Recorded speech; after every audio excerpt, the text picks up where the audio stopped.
What's happening, guys? Sam Adams here, and welcome to a brand new episode of the Jampack Report today for August the 30th of 2019. Of course, for those that don't know, this is a daily gaming news podcast that keeps you up to date and informed on everything happening in the gaming industry, Monday through Friday, hosted on youtube.com/SamuelAdamsMedia, as well as podcast services around the world if you didn't want to look at my ugly mug and you just wanted to listen to the news. That's how I would prefer to take in the show. But today we have a ton of news about Destiny 2. I'm going to be kind of giving you guys the highlights of what exactly is going to be changing with Shadowkeep and New Light on the horizon, and I'll give you a hint. There is a battle pass on the way, which could fundamentally change at least one portion of the leveling in Destiny 2. Then, Resident Evil Project Resistance has a couple of images that have leaked thanks to some thumbnails that people saw early on, and of course we will talk more about that and what the game very well could be. Then, Twitch has signed top YouTube streamer Nick A30. Of course, I compared this on Twitter to the Ninja Twitch to Mixer move that we saw a couple of weeks back. Nick A30 is a very big deal, and he is worth talking about on today's show because I think it shows Twitch kind of filling the void that Ninja has left, at least in some small way. Then, Planetside Arena is entering early access in September with 300 player battles. Here is September's 2019 Xbox Live Games with Gold lineup. Of course, I said yesterday on the show that whenever the PlayStation Plus games are revealed, generally the games with Gold come shortly thereafter. So if you're on the PlayStation side of things, check out yesterday's show for the full rundown. On today's show, Games with Gold it is. But if you are playing World of Warcraft Classic in Norway and you have one specific ISP, don't worry. They have postponed maintenance because of WoW Classic, but maybe you don't want to play WoW Classic at all. Maybe you want to play Dirt Rally. You can get the game for free on Humble. That was a horrible transition, but hey, we're going to roll with it, and that is the lineup for today's show. But again, if you are brand new, I do hope you enjoy what I bring to the table. However, without further ado, let's go ahead and dive into today's top gaming news. First off, Bungie is overhauling Destiny 2 Seasons, adding optional $10 Battle Pass, a new way to level up in Destiny 2. In a new blog post from Destiny franchise director Luke Smith, Bungie revealed how seasons will work in Destiny 2's third year, including Shadowkeep and New Light this fall. Each season has a free or paid version, $10 each according to Smith, similar to battle passes in games like Fortnite or Dauntless. The first season of Year 3, Season of the Undying, comes bundled with Shadowkeep, and players can purchase it separately as well. Let's dive into the post and break down everything Smith revealed. Buckle in, this one is going to be a long one. Rotating activities. The new seasons will focus on changing Destiny 2's world every 3 months. In Season of the Undying, players will open a Vex gate, creating a new activity and rewards. 3 months later, players will close the gate in the activities, and the set Season of the Dawn is going to be in motion. Including Season of the Undying and Season of Dawn, Year 3 will contain 4 seasons. Bungie believes that removing activities each season is the only way to make the game feel like it's evolving. We believe that Destiny will grow even better when the world state can change, and that the best Destiny stories are the ones where you had to be there when ... Smith said. But weapons and rewards for the seasons won't be gone forever. While Smith didn't elaborate on how, players should expect weapons they have missed to return within about 6 months. However, Smith was clear that there will be periods where players have no current means of acquiring some past items. Moving on, artifacts. On top of season's rotating activities, the new seasonal artifact will create individual player growth each season. Artifacts are free for all players, and Guardians can level them up during the season. Each level comes with uncapped bonus power that extends across a player's account. Players will also unlock new and powerful mods through the artifact. After they unlock a mod, Guardians can slot them into weapons and armor for the remainder of the season. The goal is for the mods to change the way players interact with the world and create unique effects against everyday enemies and bosses. At the end of each season, the seasonal mods and bonus power will reset. Players will earn a new artifact for the next season and start the process over again. Season Pass. This is where it gets interesting. The Season Pass is a new idea to Destiny, but similar to the Battle Passes in other games, where players can earn rewards on a free and premium track depending on whether they own the season or not. Each season comes with 100 ranks, and the experience players earn at max level counts towards their pass. Free players can earn some powerful items and rewards through the Season Pass, but the real goodies come with a $10 price tag. Bungie laid out the rewards players can expect in Season of the Undying's Season Pass as an example. So here you go. Season Pass owners get access to a new seasonal activity, the Vex Offensive, which includes 4 legendary weapon drops, additional weekly and daily bounties, additional weekly challenges with powerful rewards, a new weapon quest for an exotic bow, Leviathan's Breath, exclusive to Season Pass owners, a new exotic hand cannon, Ariana's Vow, awarded on rank 35 of the free track, awarded on rank 1 of the premium track, and 3 seasonal legendary armor sets, 1 for each class. You can collect a complete set during the first 25 ranks of the free track. On the premium track, you get all 3 sets on rank 1. So essentially, what this is all saying is that you are going to be getting stuff much sooner if you pay $10 as compared to grinding it out on the free route. Of course, there are some things that are exclusive to the premium track, but still, that's pretty much the gist of it. And of course, the post does go on with exotic emotes, finishers, ships, etc., 2 legendary weapon ornaments, an exotic weapon ornament for Ariana's Vow, etc. You get what I'm going for here. It's unclear if the Leviathan's Breath exotic bow or Ariana's Vow exotic hand cannon are the heavy bow and special ammo hand cannon the studio previously mentioned. The hunter is holding the special ammo hand cannon, with the Titan wielding the heavy bow in the image above, as you can see here. Clearly, bow, hand cannon, etc. But it is possible these could be completely different weapons of the same archetype. Players who play Destiny 2 as their main game should be able to complete all 100 ranks during the season, but Bungie is experimenting with how players can purchase additional ranks. Instead of being able to buy ranks at the beginning of the season, Bungie will allow players to purchase ranks in the last 2 to 4 weeks of the season. Smith explained that the studio didn't want to see players buy their way into all the cool stuff immediately, something that in theory devalues the reward of playing the game. Instead, the purchasing of ranks is a last-minute catch-up system for players who want to hit max rank but couldn't make the time. And now we have New Light. On top of all of the new seasonal breakdowns, Smith clarified what exactly New Light players will get for free come October the 1st. The following is a direct quote from Smith. You get Patrolling the Moon Destination, the opening mission of Shadowkeep, 2 new strikes, Crucible updates, 2 returning PvP maps from the D1 era, Widow's Court and Twilight Gap, Elimination in Crucible Labs, Armor 2.0 build customization, Eye of the Gate Lord seasonal artifact, new finishers, 2 new pinnacle weapons, 1 for Gambit and 1 for Crucible, new exotic weapon Ariana's Vow, 3 legendary armor sets, 1 per class, 2 legendary weapons, best of Year 2 Bright Ingrams, and Glimmer and Upgrade modules. Smith stated that he still has more to reveal and talk about prior to the start of Season of the Undying. We will learn more from Bungie before Destiny 2 Shadowkeep launches, alongside New Light, in the coming weeks on the PS4, the Xbox One, and the PC. Now, this is an incredibly interesting, huge breakdown of exactly what was shown off in the original post. And of course, I would recommend that if you are a hardcore Destiny fan, go back, check out the original post. There's tons of information there for you.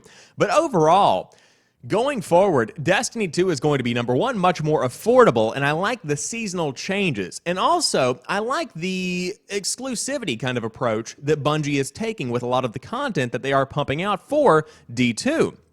And what I mean by exclusivity is that if you aren't there at a specific time, if you aren't playing the game during a specific period of any kind of specific life of the game, or at least year of the game, then you might not get something that was available then. And that brings an incredible amount of value. That's what builds devotion. That's what builds dedication to a game. If you have to be playing at a specific time and you can't necessarily buy your way into something, then that definitely brings people back time and time again. And I think that's a fantastic addition to how Destiny 2 is set up right now. But on top of that, to be able to, in the last couple of weeks of any given season, buy whatever you want instead of buying it at the very beginning of the season, that also adds at least some kind of incentive to actually play the game instead of just dropping $50 and getting everything right there willy-nilly. I love the approach that they're taking because they are balancing, obviously offering the ability to purchase things in the game, but on top of that, also encouraging players to actually play and grind, because the grind is at the heart of Destiny 2. That's what people love. That's what players fell in love with the game over to begin with. And so I think that overall, going forward, Destiny is going to be in a very, very good spot. And I cannot wait to dive in. I think that I'm going to start with New Light because I'm somebody who has watched a good bit of Destiny, but I have never gone in and played Destiny 2. And so I think I'm going to give New Light a shot, dive in, see if it's something that I could maybe ease my way into, and then I might pick up Shadowkeep somewhere along the way. But I will say that Destiny 2 has continued to blow my mind because I never thought after the launch that the game had a couple of years back, that it would still be supported continually in 2019 and into 2020. It really truly is an evolving game that has really blown a lot of people away, and I think a lot of the core fan base is even impressed with what Bungie is doing now that they have been kind of let go from the overall Activision clamp that we saw earlier in the game's life. But overall, that's pretty much the general breakdown for the Destiny 2 changes. Of course, there are plenty of podcasts, plenty of forums, plenty of fantastic community members out there that stream, that make YouTube videos that can definitely do a much better job of explaining this all more in depth. But that's pretty much what I've got for you as far as D2 goes. However, moving on, Resident Evil has been in the news recently because of the Project Resistance, which of course is the big demo that has been shown off to select lucky individuals. But the Resident Evil Project Resistance first images have been leaked, and it looks like it could be a multiplayer title set in the Resident Evil universe. We are all getting some Left 4 Dead vibes. Capcom announced Project Resistance this morning, a new game in the long-running Resident Evil series that will be formally revealed on September the 9th. Ahead of that date, though, some of the game's first screenshots have now seemingly leaked online, giving us an idea of what the game could be. As found through a YouTube thumbnail preview site, the images of Project Resistance feature a variety of characters, specifically ones we haven't seen in the Resident Evil series before. In total, we see 4 characters, 2 of whom are male and the other 2 female. Some additional pictures then show some of these characters wielding weapons like shotguns and pistols.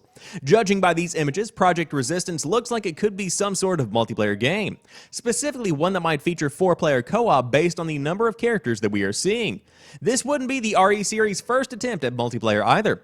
Perhaps the most notable entry in the series to incorporate multiplayer would be Resident Evil Outbreak, which released all the way back in 2004. Outbreak saw you playing as different citizens within Raccoon City as the T-Virus finally began to spread.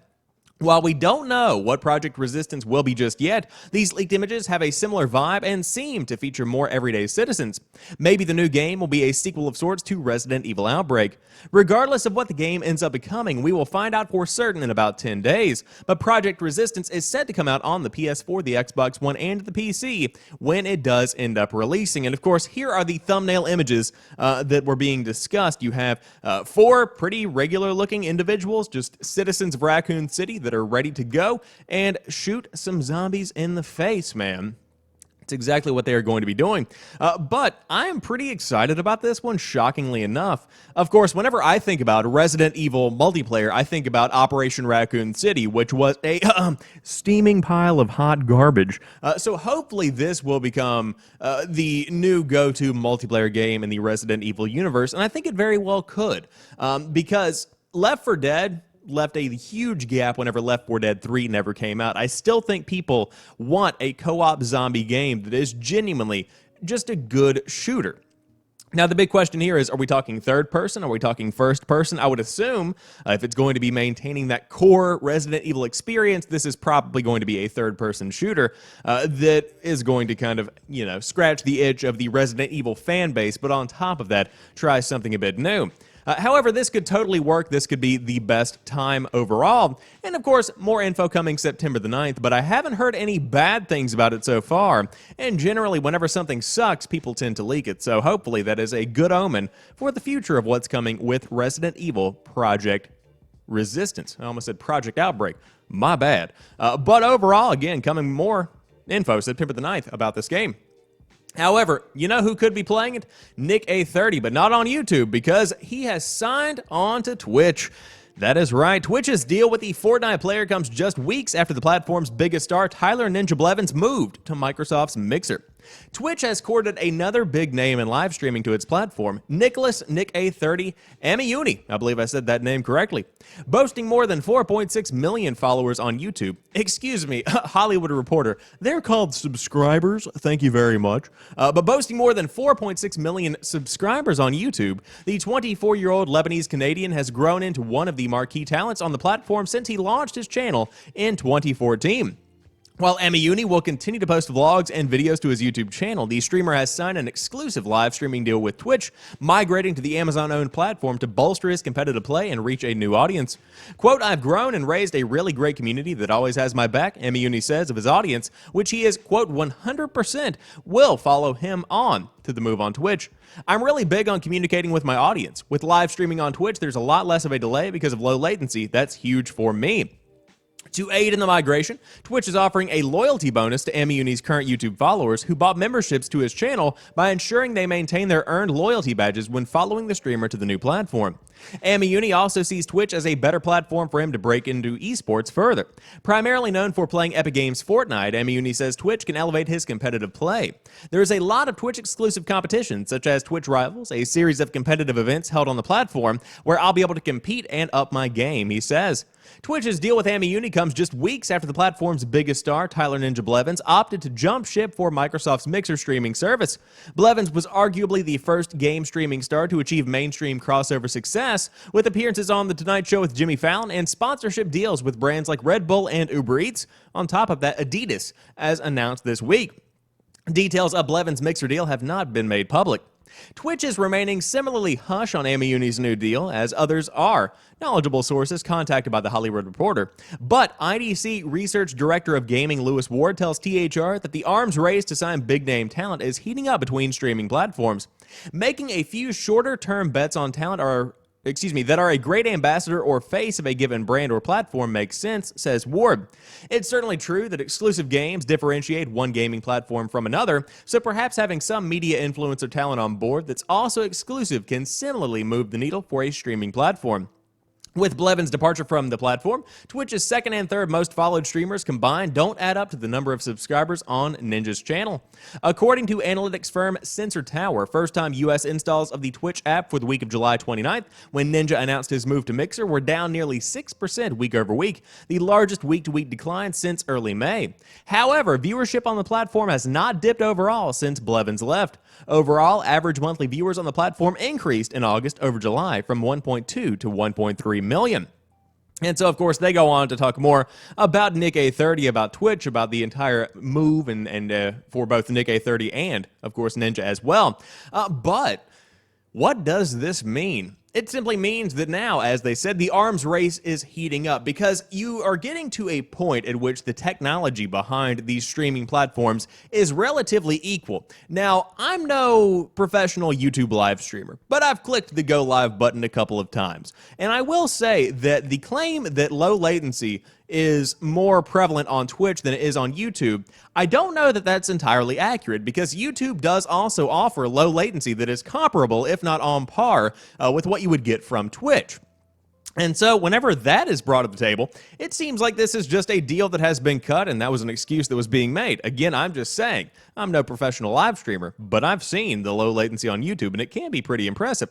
At the same time, and in the same breath, you are getting to a point at which, as I said, the tech is pretty much equal across the board. And so now it's almost like a Netflix original versus just buying some other network's show. You have to bring something unique to the table in order to survive. And so with Mixer obviously having Ninja now, Twitch has plenty of exclusive talent, but they needed somebody to fill that #1 Fortnite slot, especially with some of the top Fortnite creators, such as Dr. Lupo, beginning to branch out and try new games. And of course, grind World of Warcraft Classic in the degenerate gamer hours of 3:30 in the morning.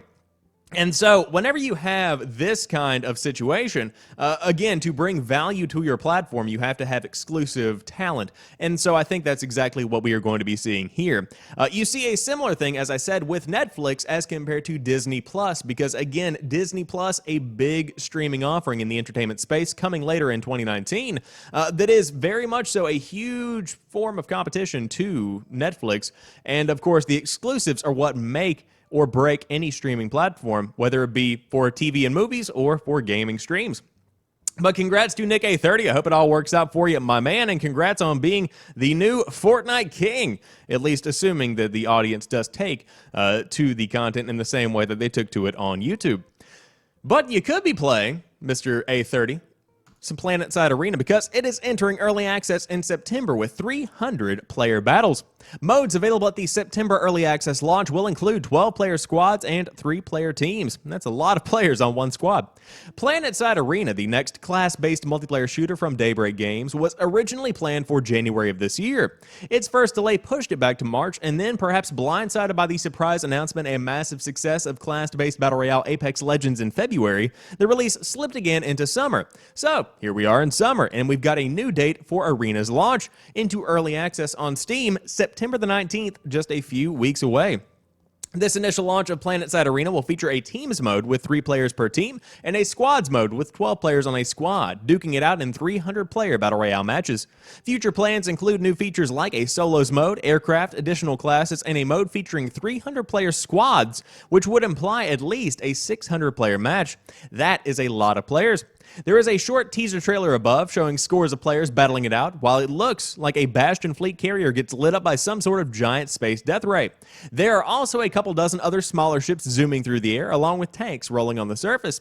Now, Planetside Arena's Standard Edition is priced at $20, and a new Legendary Edition with skins and crates, etc. is priced at $50, and you can view Planetside Arena's roadmap, which shows the full launch planned for Q2 of 2020.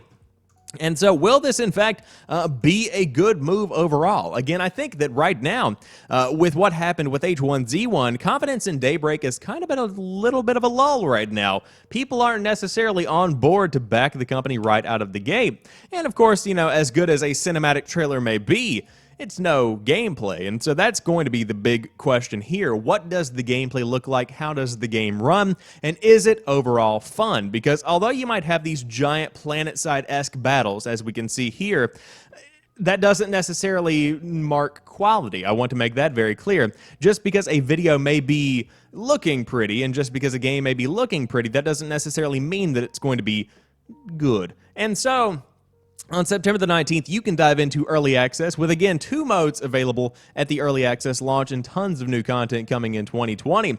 But the space is very different. Again, I think Planetside is a very recognizable name. People know what Planetside is, and at least they have heard of it in some regard.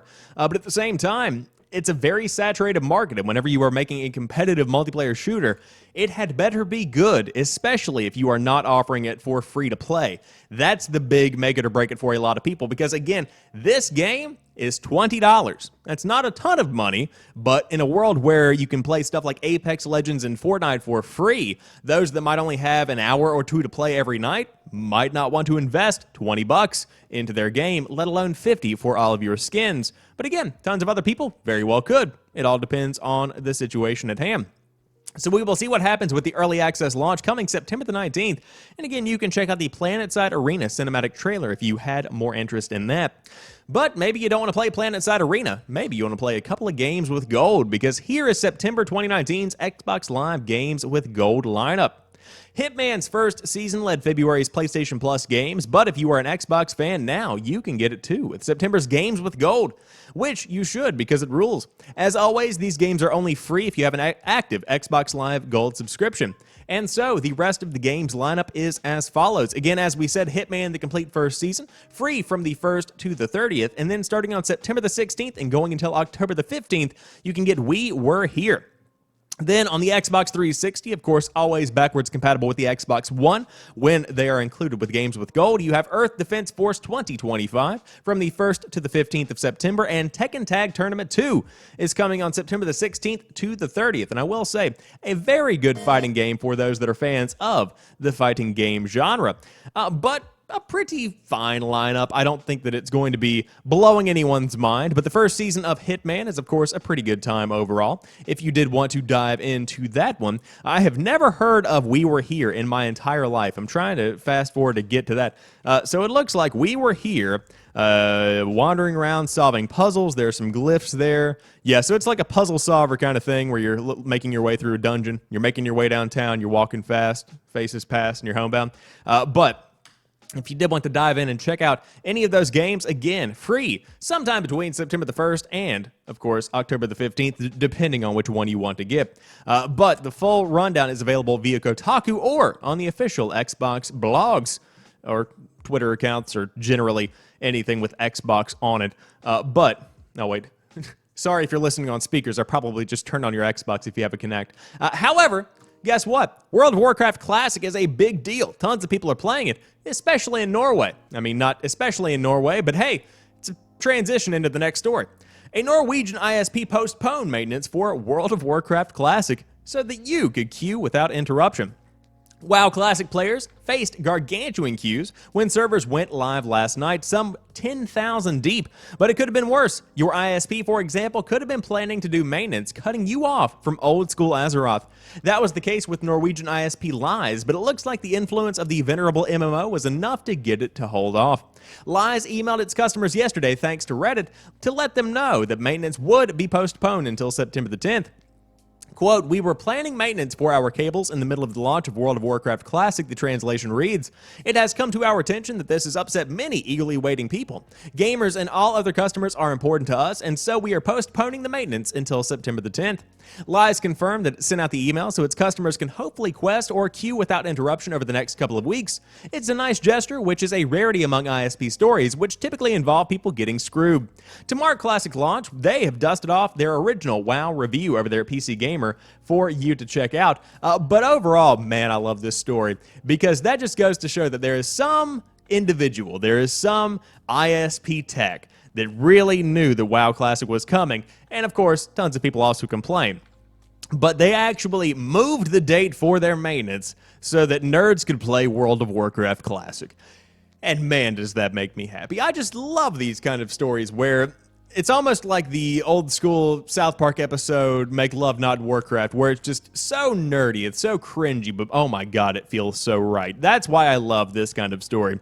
So again, congrats to those that are grinding away at World of Warcraft. Chances are, you probably aren't even listening to this show. You are knee-deep in orcs and other things. But overall, very cool story indeed.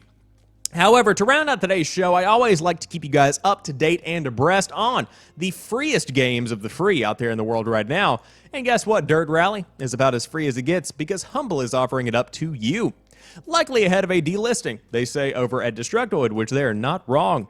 Humble is teaming up with Codemasters to give out Dirt Rally for free. Available until September the 1st, 2019, or while supplies last, this is likely being done ahead of a delisting. As with other Humble giveaways of Codemasters racers, the titles eventually become delisted from digital stores shortly thereafter. While Grid 2 took a good few years, Dirt 3 and Showdown were removed shortly after their free period. If you have any interest in playing this and would rather wait for a cheaper price on its sequel, make sure to grab this offer while you can. You can head over to Humble and redeem the game to your Steam account, but from what the author has heard, this is an excellent arcade/sim game and it's free of any DLC shenanigans. And I can confirm the game is very, very pretty. I got it for free a couple of years back. It was a fine racing game, especially if you are into the simulation kind of approach.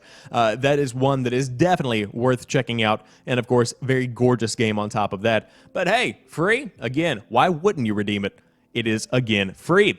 But that rounds out today's episode of the Jampack Report. Again, I hope you enjoyed this show, and if you did, be sure to drop me a like down below. Let me know what you thought about the show, and on top of that, if you happen to be brand new, be sure to subscribe via youtube.com/SamuelAdamsMedia or on podcast services around the world, depending on which one you use. You might click the subscribe, the follow button, the join button, whatever it might be. Click it.